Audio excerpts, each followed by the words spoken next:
جب ابو جہل نے نبی صلی اللہ علیہ وسلم کو اپنے دروازے کے باہر کھڑا پایا تو اس کا رنگ فک ہو گیا اور معلوم ایسے ہوتا تھا کہ جیسے اس کے جسم میں جان ہی نہیں۔ یہ واقعہ ہے کفار مکہ کا سرور دو عالم صلی اللہ علیہ وآلہ وسلم سے استہزاء کا۔ ابن اسحاق کا بیان ہے کہ ایک دفعہ عراش کا ایک شخص کچھ اونٹ لے کر مکہ آیا۔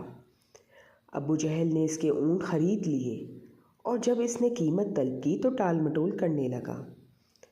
عراشی نے تنگ آ کر ایک روز حرم کعبہ میں قریش کے سرداروں کو جا پکڑا اور مجمع عام میں فریاد شروع کر دی۔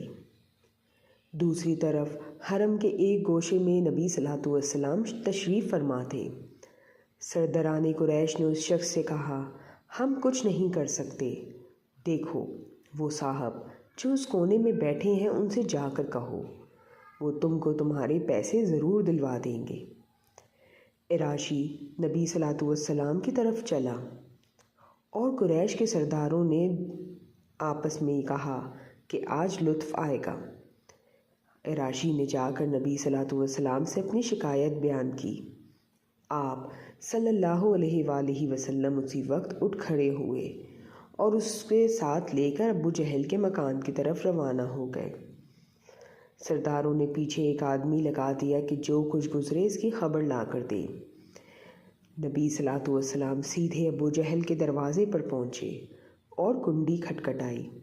اس نے پوچھا، کون؟ آپ صلی اللہ علیہ وآلہ وسلم نے جواب دیا، محمد۔ وہ حیران ہو کر باہر نکل آیا۔ آپ صلی اللہ علیہ وآلہ وسلم نے اس سے کہا، اس شخص کا حق ادا کر دے۔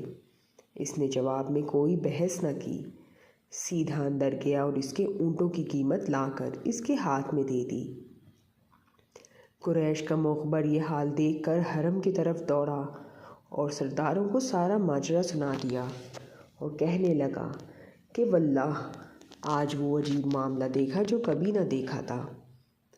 ابو جہل جب نکلا تو محمد صلی اللہ علیہ وآلہ وسلم کو دیکھتے ہی اس کا رنگ فک ہو گیا، اور جب محمد صلی اللہ علیہ وآلہ وسلم نے اس سے کہا کہ اس کا حق ادا کر دے تو یہ معلوم ہوتا تھا کہ جیسے اس کے جسم میں جان ہی نہیں ہے۔